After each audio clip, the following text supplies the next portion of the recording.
सी technology का next lecture है foundation and certified seed production of important oil seed crops. महत्वपूर्ण तेल बीज फसलों का आधार व प्रमाणीकृत बीज उत्पादन। तो सबसे पहले कौन कौन सी ऑयल सीड क्रॉप्स होती हैं या तेल बीज फसलें होती हैं जिनके बारे में हम लोग सीड प्रोडक्शन के बारे में इनके पढ़ेंगे। तो ये आपको पता होना चाहिए। जैसे सबसे पहले है सरसों, जिसको मस्टर्ड भी बोलते हैं। दूसरी है मूंगफली, जिसको ग्राउंडनट कहते हैं। सूरजमुखी यानी सनफ्लावर, सोयाबीन, इसके अलावा अलसी, अरंडी जिसको कास्टर कहा जाता है, और तिल यानी सिसेम।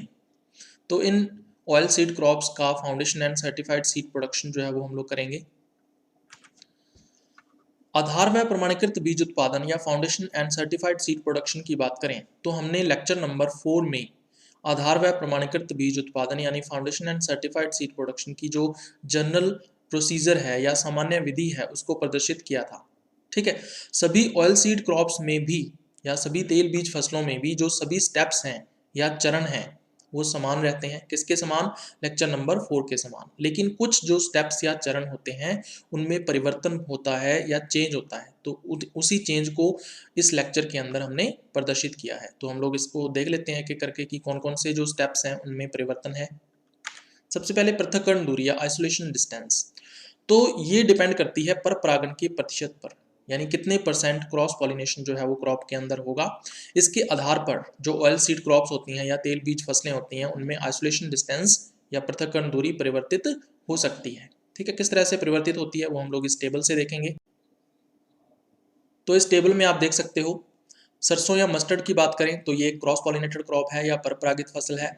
तो इसमें फाउंडेशन सीड प्रोडक्शन के लिए 100 मीटर और सर्टिफाइड सीड प्रोडक्शन के लिए 50 मीटर आइसोलेशन डिस्टेंस या पृथक्करण दूरी रखी जाती है। मूंगफली या ग्राउंडनट की बात करें तो ये स्वपरागित फसल है, सेल्फ पॉलिनेटेड क्रॉप है, इसलिए इसमें फाउंडेशन सीड प्रोडक्शन के लिए 3 मीटर और सर्टिफाइड सीड प्रोडक्शन के लिए भी 3 मीटर आइसोलेशन डिस्टेंस जो है वो रखी जाती है। सूरजमुखी या सनफ्लावर की बात करें तो ये परपरागित फसल है, क्रॉस पॉलिनेटेड क्रॉप है, तो इसमें फाउंडेशन सीड प्रोडक्शन के लिए 400 मीटर और सर्टिफाइड सीड प्रोडक्शन के लिए 200 मीटर का जो आइसोलेशन है वो रखा जाता है। सोयाबीन की बात करें तो ये सेल्फ पॉलिनेटेड क्रॉप है। ठीक है, इसलिए इसमें foundation and certified seed production दोनों के लिए ही 3-3 मीटर आइसोलेशन डिस्टेंस रखी जाती है। अलसी या लिनसीड की बात करें तो ये एक क्रॉस पॉलिनेटेड क्रॉप है, यानी कि परपरागित फसल है। तो इसमें जो फाउंडेशन सीड प्रोडक्शन है उसके लिए 50 मीटर का आइसोलेशन रखना पड़ेगा और जो सर्टिफाइड सीड प्रोडक्शन है उसके लिए 25 मीटर का जो आइसोलेशन है वो रखा जाता है। अरंडी या कास्टर की बात करें तो ये भी एक क्रॉस पॉलिनेटेड क्रॉप है या परपरागित फसल है। फाउंडेशन सीड का प्रोडक्शन करना चाहते हैं तो 300 मीटर का आइसोलेशन रखना पड़ेगा और सर्टिफाइड सीड का प्रोडक्शन कर रहे हैं तो 150 मीटर का जो आइसोलेशन है वो रखा जाता है। तिल या सिसेम की बात करें तो ये क्रॉस पॉलिनेटेड क्रॉप है, परपरागित फसल है। इसमें फाउंडेशन सीड प्रोडक्शन के लिए 100 मीटर का आइसोलेशन रखा जाता है और सर्टिफाइड सीड प्रोडक्शन के लिए 50 मीटर का जो पृथक्करण है वो रखा जाता है। उसके बाद दूसरा है बुआई या सोइंग। तो जो ऑयल सीड क्रॉप्स होती हैं या तेल बीज फसलें होती हैं उनमें सोइंग का जो टाइम है या बुआई का जो समय है और जो बीज दर है प्रति हेक्टेयर या सीड रेट है वो फसल के प्रकार पर निर्भर करती है या क्रॉप के टाइप के अनुसार ये चेंज होती रहती है या परिवर्तित होती रहती है। जैसे कि वो रबी क्रॉप है या फिर खरीफ क्रॉप है। ठीक है, इसके अकॉर्डिंग ये परिवर्तित होते हैं। तो इस तरह से परिवर्तित होते हैं अलग अलग क्रॉप्स में, वो हम लोग देख लेते हैं इस टेबल से। तो फसल के अंदर जैसे मस्टर्ड की बात कर लेते हैं, सरसों की, तो इसकी बुआई कब की जाती है? अक्टूबर नवंबर के मंथ में की जाती है और इसके अंदर सीड रेट हमें प्रति हेक्टेयर कितनी रखनी है? 5 से 8 किलोग्राम प्रति हेक्टेयर बीज जो है वो यूज़ किया जाता है। ग्राउंडनट या मूंगफली की बात करें तो इसमें जून जुलाई के महीने में इसकी बुआई की जाती है और इसमें बीज दर जो है वो हमें 80 से 100 केजी प्रति हेक्टेयर रखनी है। सूरजमुखी या सनफ्लावर की बात करें तो ठंड के अतिरिक्त यानी ठंडे मौसम में हम लोग सोइंग नहीं कर सकते। ठंड के अतिरिक्त जितना कोई भी मौसम हो सकता है या any season except the freezing temperatures हम लोग इसकी सोइंग जो है वो कर सकते हैं। इसमें बीज दर 10 किलोग्राम प्रति हेक्टेयर रखी जाती है। सोयाबीन की बात कर लेते हैं तो मई जून में इसकी बुआई करते हैं और इसमें बीज दर प्रति हेक्टेयर 65 से 75 किलोग्राम रखी जाती है। अलसी या लिनसीड की बात करें तो इसमें अक्टूबर नवंबर के महीने में सोइंग या इसकी बुआई की जाती है और 30 से 35 किलोग्राम प्रति हेक्टेयर बीज जो है वो इसके लिए यूज़ किया जाता है। अरंडी या कास्टर की बात करें तो जून जुलाई के महीने में इसकी सोइंग होगी और 12 से 15 किलोग्राम प्रति हेक्टेयर बीज इसमें यूज़ किया जाएगा। तिल या सिसेम की बात करें तो इसमें जून जुलाई के महीने में इसकी बुआई की जाती है और 3 से 4 किलोग्राम प्रति हेक्टेयर बीज जो है वो इसके लिए यूज किया जाता है। उसके बाद उर्वरक या फर्टिलाइजर्स की बात करें तो जो डिफरेंट ऑयल सीड क्रॉप्स हैं या विभिन्न तेल बीज फसलें हैं उनको उर्वरकों की डिफरेंट जो फर्टिलाइजर्स होते हैं या विभिन्न जो उर्वरक होते हैं उनकी भिन्न मात्राओं की या डिफरेंट डोजेस की रिक्वायरमेंट या आवश्यकता होती है। ठीक है, सारणी से हम लोग देख सकते हैं। अभी सरसों या मस्टर्ड की बात करें तो इसमें 75 किलोग्राम प्रति हेक्टेयर नाइट्रोजन चाहिए, 40 किलोग्राम प्रति हेक्टेयर फॉस्फोरस चाहिए और 40 किलोग्राम प्रति हेक्टेयर ही पोटाश चाहिए। मूंगफली या ग्राउंडनट की बात करें तो 20 किलोग्राम प्रति हेक्टेयर नाइट्रोजन, 60 किलोग्राम प्रति हेक्टेयर फॉस्फोरस और 40 किलोग्राम प्रति हेक्टेयर पोटाश चाहिए होती है। सनफ्लावर की बात करें सूरजमुखी की तो 75 किलोग्राम प्रति हेक्टेयर नाइट्रोजन, 60 किलोग्राम प्रति हेक्टेयर फॉस्फोरस और 50 किलोग्राम प्रति हेक्टेयर पोटाश। सोयाबीन की बात करें तो इसमें 25 किलोग्राम प्रति हेक्टेयर नाइट्रोजन की आवश्यकता होती है, फॉस्फोरस चाहिए इसमें 100 किलोग्राम प्रति हेक्टेयर और पोटाश चाहिए 50 किलोग्राम प्रति हेक्टेयर। अलसी या लिनसीड की बात करें तो इसमें 50 से 60 किलोग्राम प्रति हेक्टेयर नाइट्रोजन जो है वो रिक्वायर्ड होती है और फॉस्फोरस जो है वो 40 किलोग्राम प्रति हेक्टेयर हमें देनी पड़ती है। पोटाश की इसमें रिक्वायरमेंट नहीं होती। अरंडी या कास्टर की बात करें तो इसमें 40 किलोग्राम नाइट्रोजन और 40 किलोग्राम ही फॉस्फोरस जो है वो प्रति हेक्टेयर हमें देनी पड़ती है और पोटाश की बात करें तो 30 किलोग्राम प्रति हेक्टेयर आवश्यकता होती है। तिल या सिसेम की बात करें तो इसमें 30 किलोग्राम प्रति हेक्टेयर नाइट्रोजन, 20 किलोग्राम प्रति हेक्टेयर फॉस्फोरस और 30 किलोग्राम प्रति हेक्टेयर ही पोटाश जो है वो रिक्वायर्ड होती है। अब खास बात यह है कि जो नाइट्रोजन है उसको 2 बार दिया जाता है जबकि फॉस्फोरस व पोटाश को केवल एक ही बार दिया जाता है। तो नाइट्रोजन की आधी मात्रा और फॉस्फोरस व पोटाश की संपूर्ण मात्रा या कंप्लीट जो डोज है वो बुआई के समय यानी during the time of sowing खेत में डाल दी जाती है। ठीक है, यानी फील्ड के अंदर डाल दी जाती है। जबकि नाइट्रोजन की शेष जो आधी मात्रा बच गई वो हम कब देते हैं? During the time of flowering, पुष्पन के समय पर फसल को नाइट्रोजन की शेष बची हुई आधी मात्रा जो है वो हम लोग देते हैं।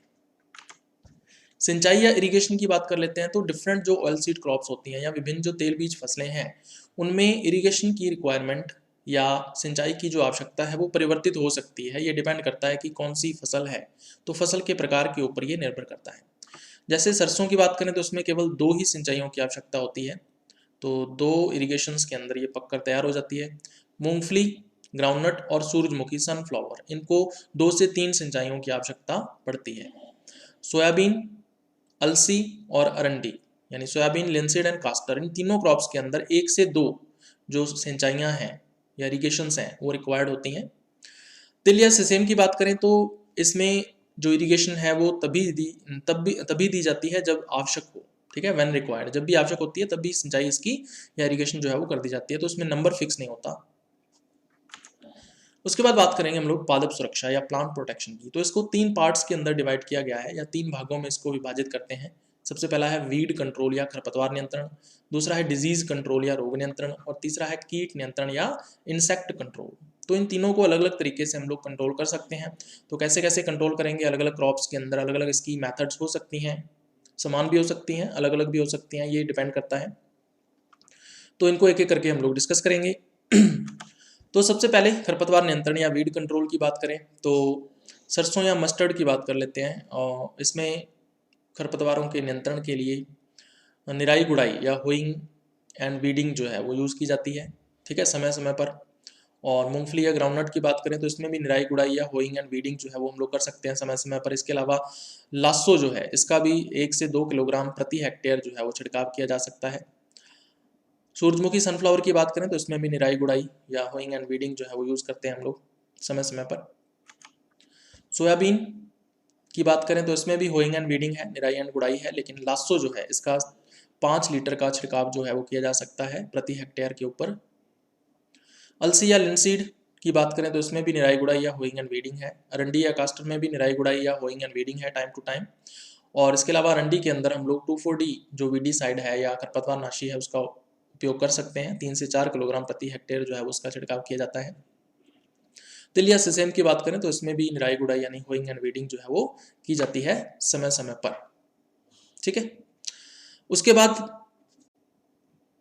उसके बाद रोग नियंत्रण या डिजीज़ कंट्रोल की बात करें तो अलग अलग फसलों के अंदर अलग अलग रोग हो सकते हैं जिनके नियंत्रण जो है वो अलग अलग प्रकार से हम लोग करेंगे। सरसों या मस्टर्ड की बात करें तो इसमें ब्लाइट की समस्या सबसे ज़्यादा रहती है, तो इसके कंट्रोल के लिए डाइथेन M45 का उपयोग किया जाता है, इसका छिड़काव कर सकते हैं।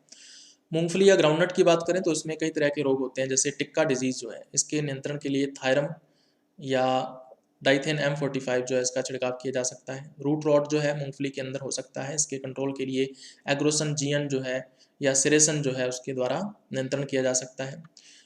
इसके अलावा रोजेट जो है ये ग्राउंडनट या मूंगफली में देखने को मिलता है, जिसको क्लम्प डिजीज़ भी बोला जाता है। ये एक वायरल डिजीज़ है और इसका जो वेक्टर है वायरस का वो होता है एफिड्स। तो इसमें हमें इंसेक्ट्स को कंट्रोल करना होता है और इंसेक्ट्स के कंट्रोल के लिए मेटासिस्टॉक्स या मेलाथियोन जो है उसका स्प्रे किया जा सकता है। सूरजमुखी या सनफ्लावर की बात करें तो इसके अंदर कुछ डिजीज़ होती हैं, जैसे ब्लाइट जो है, इसके नियंत्रण के लिए जिनेब या मिनेब का छिड़काव किया जा सकता है। विल्ट के कंट्रोल के लिए हम लोग इरेडिकेशन कर सकते हैं, यानी कि जो भी पौधा विल्टिंग शो करता है उसको फील्ड से उखाड़ कर बाहर ले जाकर उसको जला दिया जाता है या मिट्टी में दबा दिया जाता है, तो इसको इरेडिकेशन बोला जाता है। उसके बाद सोयाबीन की बात करें तो सोयाबीन के अंदर मोज़ेक डिजीज़ जो है ये हो सकती है और इसके नियंत्रण के लिए मेटासिस्टॉक्स और मेलाथियोन जो है वो छिड़काव किया जाता है। ये इंसेक्टिसाइड्स होते हैं, तो मोज़ेक डिजीज़ का जो वेक्टर है वो इंसेक्ट्स होते हैं, तो इंसेक्ट्स को कंट्रोल करने के लिए मेटासिस्टॉक्स या मेलाथियोन का स्प्रे जो है वो किया जाता है। इसके अलावा सोयाबीन के अंदर रस्ट का जो प्रकोप है वो भी हो सकता है, इसके कंट्रोल के लिए डाइथेन Z78 का यूज़ जो है वो कर सकते हैं। अलसी, जिसको लिनसीड भी बोलते हैं, तो इसमें ब्राउन रस्ट के कंट्रोल के लिए जिनेब का छिड़काव किया जाता है और पाउडरी मिल्ड्यू जो है इसके कंट्रोल के लिए सल्फर डस्ट या थायोविट जो है उसका स्प्रे जो है वो किया जाता है। अरंडी या कास्टर की बात करें तो इसमें ब्लाइट और लीफ स्पॉट जो है उसका काफ़ी प्रकोप रहता है, तो इसके नियंत्रण के लिए बॉर्डो मिक्सचर यूज़ किया जाता है या फिर मिनेब का छिड़काव जो है वो हम लोग कर सकते हैं। तिल या सिसेम की बात करें तो इसमें रोजेट और फैलोडी जो है वो देखने को मिल सकती है, जिसके नियंत्रण के लिए हमें अर्ली सोइंग या शीघ्र बुआई जो है वो करनी पड़ती है तिल की। इसके अलावा लीफ स्पॉट जो रोग है इसके नियंत्रण के लिए हम लोग या तो इरेडिकेशन कर सकते हैं और या फिर हॉट वाटर ट्रीटमेंट जो है वो सीड्स को दी जाती है। उसके बाद कीट नियंत्रण या इंसेक्ट कंट्रोल की अगर अपने बात करें तो सरसों की बात करें तो सरसों के अंदर सॉ फ्लाई देखने को मिलती है जो कि डैमेज करती है सरसों की फसल को। इसके नियंत्रण के लिए एंडोसल्फान जो है उसका छिड़काव जो है वो किया जा सकता है। इसके अलावा एफिड्स हो सकते हैं सरसों में जो डैमेज कर सकते हैं, एफिड्स के नियंत्रण के लिए मेटासिस्टॉक्स का स्प्रे किया जाता है। हेरी कैटरपिलर का काफ़ी प्रकोप हो सकता है मस्टर्ड के अंदर, इसके नियंत्रण के लिए मोनोक्रोटोफॉस जो है उसका छिड़काव जो है वो करते हैं। मूंगफली या ग्राउंडनट की बात करें तो इसमें हेयरी कैटरपिलर जो है वो उसका प्रकोप हो सकता है, इसके कंट्रोल के लिए थायोडान का स्प्रे किया जाता है। इसके अलावा मूंगफली के अंदर ग्रब्स जो हैं उनका भी डैमेज वे भी डैमेज कर सकते हैं मूंगफली की क्रॉप को, तो इसके नियंत्रण के लिए हेप्टाक्लोर का स्प्रे किया जाता है। सूरजमुखी या सनफ्लावर की बात करें तो इसमें कट वर्म्स जो हैं उसका काफ़ी जो प्रकोप है वो रहता है और इसके नियंत्रण के लिए हेप्टाक्लोर जो है वो यूज़ किया जाता है। इसके अलावा जैसिड्स जो है वो भी काफ़ी डैमेज कर सकते हैं सनफ्लावर की क्रॉप को, इसके नियंत्रण के लिए मेटासिस्टॉक्स जो है इसका स्प्रे करते हैं। सोयाबीन की बात कर लेते हैं तो इसमें सॉयल इंसेक्ट्स जो हैं वो सबसे ज़्यादा डैमेज करते हैं सोयाबीन की फसल को, तो इसके नियंत्रण के लिए थिमेट जो है वो सॉयल के अंदर डाला जाता है। हेरी कैटरपिलर का काफ़ी प्रकोप रहता है सोयाबीन की क्रॉप में, इसमें इसके नियंत्रण के लिए थायोडान का जो स्प्रे है वो किया जाता है। अलसी या लिनसीड की बात करें तो इसमें इंसेक्ट डैमेज जो है वो नहीं होता है, तो इंसेक्ट्स का ज़्यादा इसमें खतरा नहीं होता है, तो उसके लिए इसके नियंत्रण करने की कोई आवश्यकता नहीं है। अरंडी या कास्टर की बात करें तो इसमें हेयरी कैटरपिलर जो है उसका काफ़ी प्रकोप जो है वो देखने को मिलता है। इसके नियंत्रण के लिए BHC डस्ट का हम लोग छिड़काव कर सकते हैं या फिर पैराथियोन जो है उसका स्प्रे किया जा सकता है।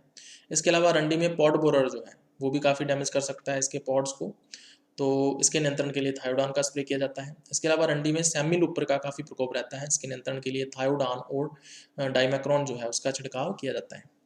तिल या सिसेम की बात करें तो इसमें लीफ रोलर जो है उसका ये काफ़ी डैमेज करता है तिल की क्रॉप को, तो इसके नियंत्रण के लिए डाइमैक्रोन या पैराथियोन जो है उसका छिड़काव किया जाता है।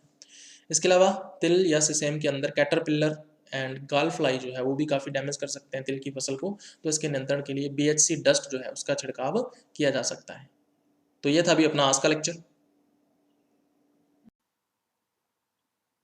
हेलो स्टूडेंट्स, अगर आप BSc एग्रीकल्चर के सभी सब्जेक्ट्स के हिंदी व इंग्लिश में नोट्स लिखित में चाहते हैं तो इसके लिए आपको एक वेबसाइट पर जाना होगा। इसके लिए आपको गूगल में सर्च करना होगा प्लांट ब्रीडिंग 2010, जिसमें कोई भी स्पेस आपको नहीं रखना है। तो हम लोग सर्च करते हैं। प्लांट ब्रीडिंग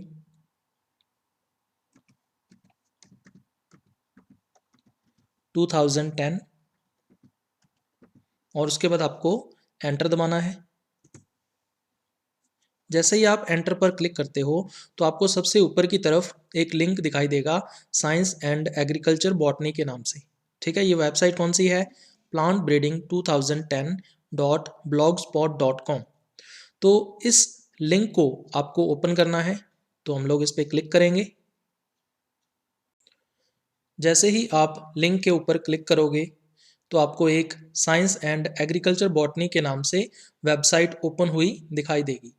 इसमें आपको लेफ्ट कॉर्नर पर साइड बार पर क्लिक करना है और जैसे ही साइड बार पर क्लिक करोगे तो आपको यहाँ पर अलग अलग सब्जेक्ट्स के जो लिंक्स हैं वो मिल जाएंगे और इसके साथ साथ जो ओल्ड पेपर्स के लिंक्स हैं वो भी आपको यहाँ पर आसानी से मिल जाएंगे, जिनके ऊपर क्लिक करके आप नोट्स तक पहुँच सकते हो। जो सब्जेक्ट्स यहाँ पर मेंशन नहीं हैं वो आने वाले टाइम में यहाँ पर ऐड कर दिए जाएंगे।